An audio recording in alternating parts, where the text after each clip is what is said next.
Hello dear viewers, welcome to our English news broadcast. Reporting live from the headquarters in Asmara is me Bersa Betakhle, and following are the major headlines for today.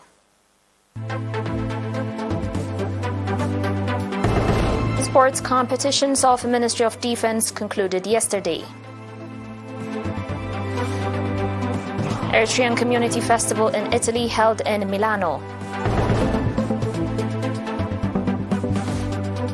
Iran-Turkey annual trade up 19% to $12.7 billion according to ERi-TV. And UK health sector saw record number of staff leaving work in 2022.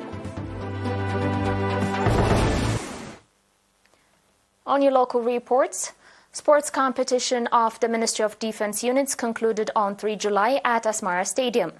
At a ceremony organized in which General Philippos Walde Yohannes, Chief of Staff of the Eritrean Defense Forces, and Colonel Solomon Siyum, Head of the Promotion and Information Office of the Ministry of Defense, took part, Colonel Solomon Gabrielul, Chairman of the Sports Committee of the Ministry, said that the sports competition included football, volleyball, athletics and target shooting competition among 6 clubs, and 527 sports people, including 120 females, took part.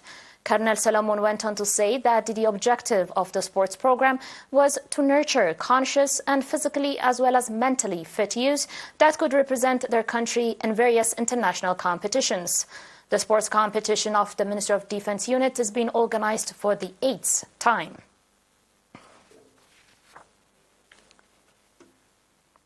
Eritrean Community Festival in Italy was colourfully conducted on 1 and 2 July in Milano under the theme Heroic Feat anchored on cohesive ranks.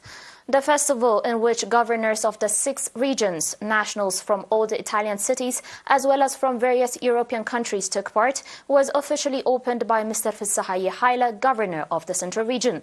Explaining the meaning and the history of the festival during the armed struggle for independence, Mr. Fissahaye Petros, Eritrea's ambassador to Italy, said that the festival had a significant contribution in consolidating unity among nationals, attachment with their homeland, acquainting foreigners with the just struggle and the history and culture of the Eritrean people, as well as transferring the noble societal values to the young generation.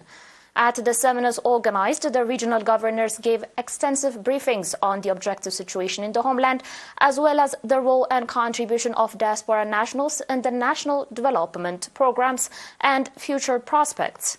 The festival was highlighted by an exhibition, a fashion show, sports competition, children's program, as well as cultural and artistic performances.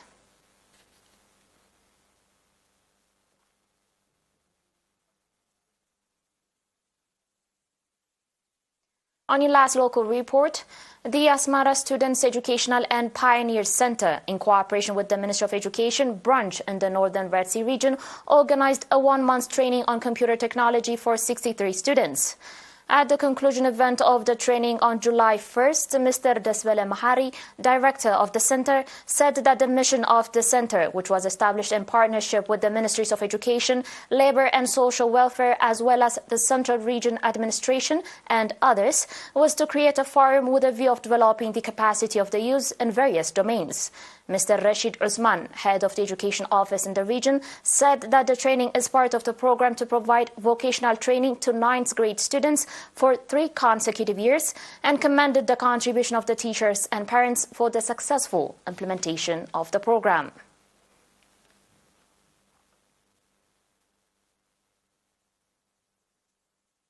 Dear viewers, we'll be back with your international reports after the short break.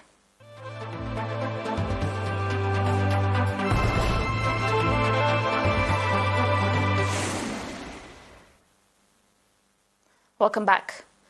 Iran and Turkey experienced a major rise in their bilateral trade over the calendar year to March 20 as shipments rose in value terms despite a fall in volume, according to an analysis of trade figures from the Iranian Customs Office, or ERi-TV.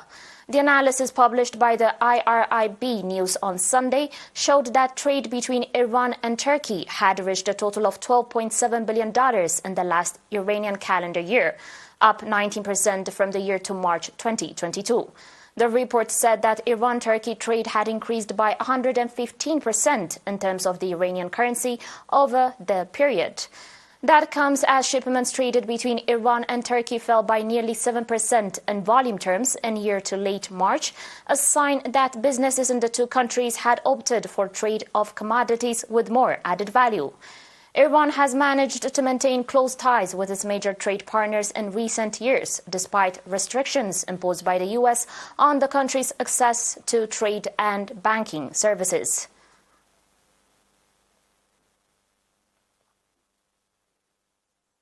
On today's final report, a new report says a record number of nearly 170,000 workers left their jobs in the National Health Service in England last year as the country health system struggles with some of the worst pressures in its history.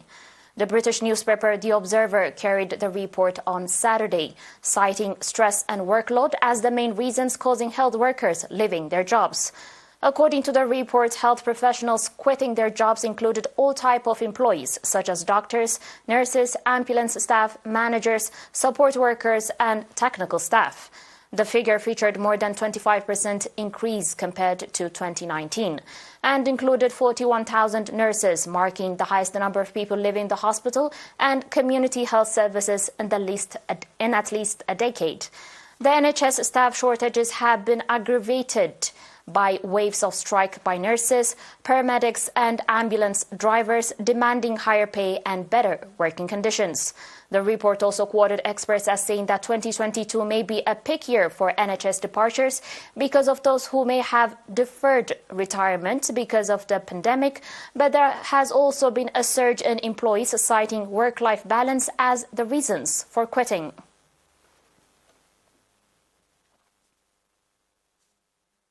Dear viewers, and now a quick recap of the major headlines. Sports competition of Ministry of Defense concluded. Eritrean Community Festival in Italy held in Milano. Iran-Turkey annual trade up 90% to $12.7 billion according to ERi-TV. And UK health sector saw a record number of staff leaving work in 2022. Dear viewers, that was it for today. Thanks for watching.